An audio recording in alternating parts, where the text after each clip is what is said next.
Se lermos o Novo Testamento, descobrimos que Jesus falava continuamente do nosso imenso valor para Deus, dizendo que Deus nos criou para ser seus filhos. É um conceito surpreendente que o Deus que criou o universo esteja procurando por companhia, um relacionamento real com as pessoas. Em outras palavras, antes do universo ser criado, Deus já planejava adotar-nos em sua família. Não somente isto, Deus também planejou uma incrível herança para nós. Como o coração do Pai na história de Jesus, Deus quer nos esbanjar com uma herança de bênçãos inimagináveis e privilégios reais. Em seus olhos, somos especiais. Deus poderia ter nos feito robóticos programados para amá-lo e obedecê-lo. Mas desta maneira nosso amor compulsório não teria sentido. Quer que o amemos livremente. Nos deu uma lei moral para obedecer. E não somente nos afastamos do relacionamento com Ele, mas também desobedecemos essas leis morais estabelecidas. Desde os primeiros homens e mulheres, desobedecemos as leis, mesmo que tenham sido para o nosso bem. E falhamos em fazer o que é certo. Herdamos esta condição do primeiro homem. A Bíblia chama essa desobediência de pecado. Por isso nossos pecados destroem o relacionamento com Deus destinado a nós. O pecado causa a destruição de todos os relacionamentos, a raça humana isolada de seu ambiente, indivíduos isolados de si mesmos, pessoas isoladas umas das outras, e pessoas isoladas de Deus. Como uma corrente. Após o primeiro elo entre Deus e a humanidade ter sido quebrado, todos os elos ligados soltaram-se. Nossa rebelião ao pecado criou uma muralha de separação entre Deus e nós.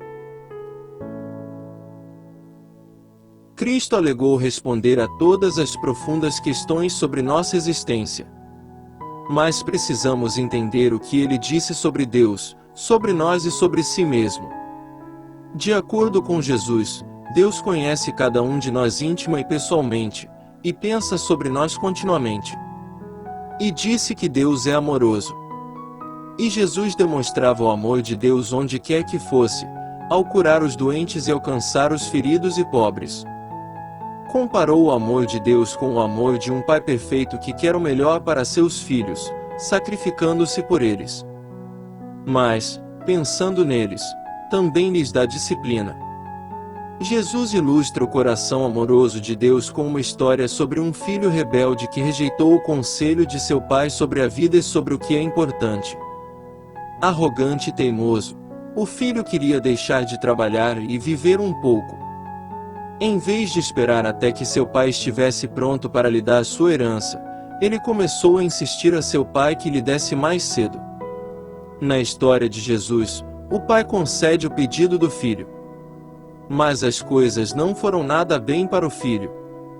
Após desperdiçar seu dinheiro com frivolidades, o filho rebelde teve que trabalhar em uma fazenda de porcos. Logo ele estava tão faminto que até a comida dos porcos lhe parecia boa. Abatido e sem certeza de que seu pai lhe aceitaria de volta, ele arrumou suas coisas e voltou para casa.